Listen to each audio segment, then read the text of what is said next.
ክፍለ ሀገር ላይ ነው ተወልዳ ያደገችው እና በትምህርቷ በጣም ጎበዝ ነበረች። ቤተሰቦቿ ሁሌ ፕራውድ ያደረጉባት ነበርና አንድ ቀን አድጋ ትልቅ ደረጃ ላይ እንደምትደርስ ነበር የሚያስቡት። ከኤሌመንተሪ ጀምሮ እስከ ሃይ ስኩል ዟይ የምትባል ትንሽ ከተማ ላይ ነው ያደገችው። ከዛ ደግሞ ሃይ ስኩልን አጠናቃ ወደ ዩኒቨርሲቲ ጆይን አደረገች። ዩኒቨርሲቲ ጆይን አድርጋ ብዙ ሳክሪፋይ ያደረገች ነበር የተማረችው።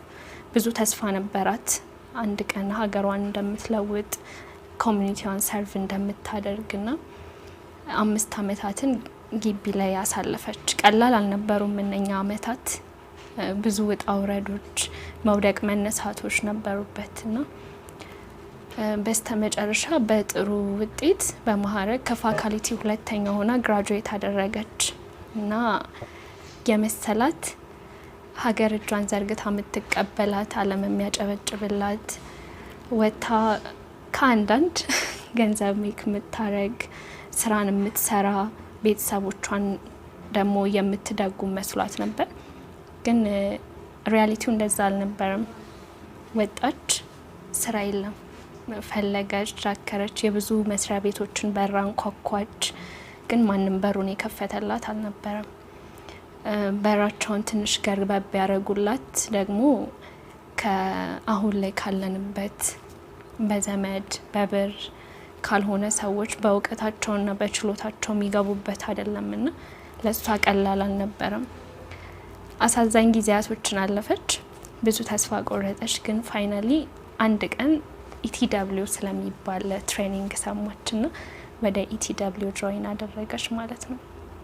ከዛን ቀን በኋላ እንደ መጀመሪያ አልሆነችም።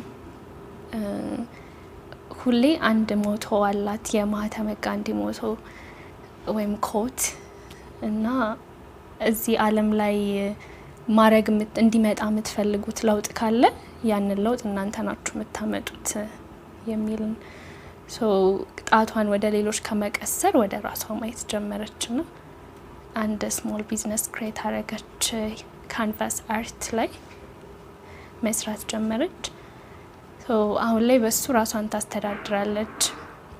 ቤተሰቦቿ አይጨነቁም። ዲፕሬሽን ውስጥ በመግባቷ ወይኔ እንዴት ትሆን ይሆን እየተባለ ይሰጋላት የነበረች ሴት አሁን ደግሞ መቼ ነው ትልቁ ቦታ ደርሳ ምናያት የምትባል ሴት ሆናለችና ያቺ ሴት እኔ ነኝ። አም ሃፒ በጣም እዚህ ደረጃ በመድረሴ። ገና ነው ጅማሬ ነው፣ ነገር ግን አትሊስት መንገዱን ጀምረዋል።